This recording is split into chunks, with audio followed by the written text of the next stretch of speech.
Hey everyone, Buddha here with another StarCraft 2 replay cast. This one will be in honor of Tang. Our good buddy Tang has actually made it to Grandmaster this season, so let's have a hand for that. He was seeded 10th in the Grandmaster League that was actually just announced not too like yesterday or the day before. He is now dropped to 14th, and hopefully we will see him in the top of the Grandmaster League because he is awesome. And we have a treat for you today. His opponent will be none other than EGIdra.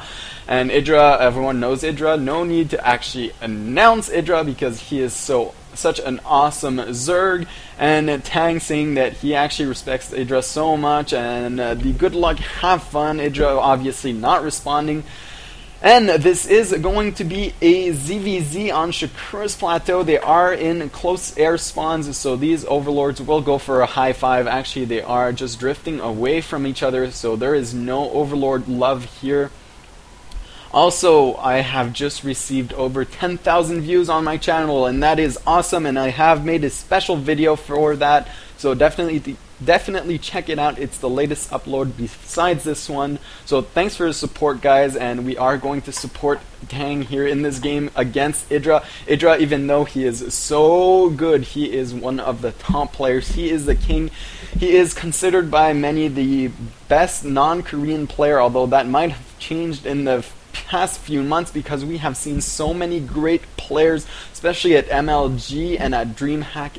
Everyone's so awesome. And Idra actually going for a very greedy fast expand here. And Idra was the guy who in the last season actually had a ridiculous win-loss ratio. I think it was something like 85% win-loss. That's just borderline magic. I mean, Idra is just so good, so Tang really is going to need to step it up if he actually wants to win this game.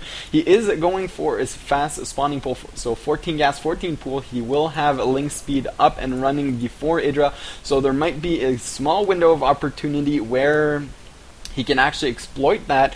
Idra is known in his games to actually go, especially in ladder where he's not playing any pros or full-time professional StarCraft 2 players, he usually goes for very aggressive economy style. If you have watched his stream, he really likes to gamble early game to get that economy advantage. Here he goes against, once again, fast expanding against the Zerg. He will spot that the expansion is now just starting from Tang, so he will immediately drop a Spinecrawler, and I love this decision by Idra. He now has 100 gas, so he will stop mining it and start his link speed right away. This Spinecrawler is the best decision ever because he knows that Tang can actually put on a lot of pressure. And here he actually comes with his 4 initial lings. They won't be able to do too much damage because Idra does have those 4 lings of his own, so he is looking in a slight lead at this point, although Tang will have his expansion right after this and doesn't have to spend 100 minerals on that Spinecrawler.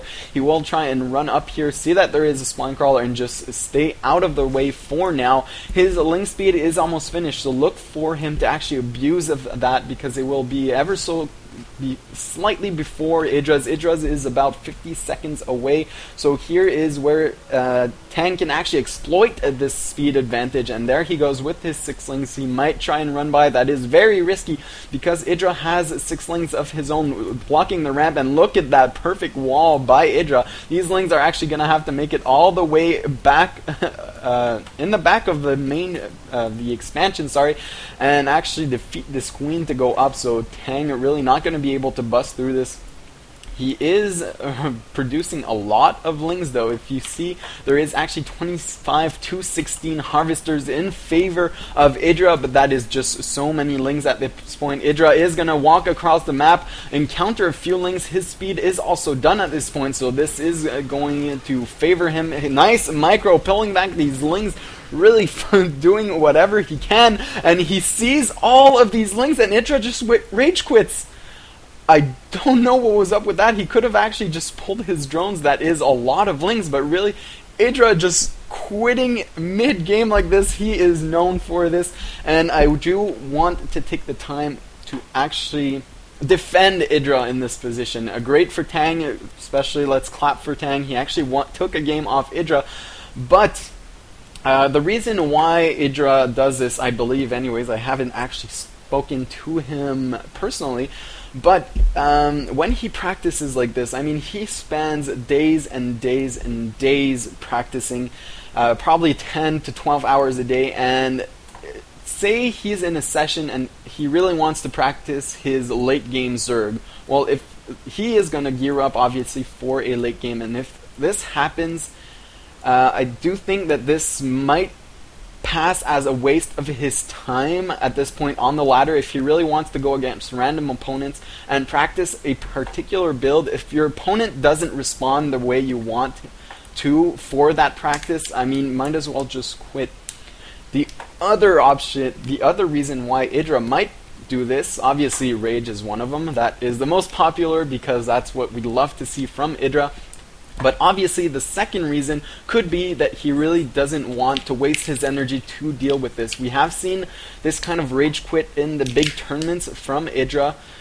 And the reason for that is that if you're going to play a 30-minute long game, it is exhausting for a player. And Idra really feels like he, well, again, I speculate here, but I really think that he feels that he is playing a lot better when he's fresh than when he's exhausted, and that other players might have the edge and maybe more endurance than him. So if he feels that that is one of his weaknesses, he is actually justified to rage quit like this and just compose himself, go into the next game very fresh with that at least stamina advantage. So thanks for tuning in, guys. I will be posting this one up just for Tang because, well, once again, he did make Grandmaster, so congratulations on that. So tune in for more games, guys, and thanks for watching.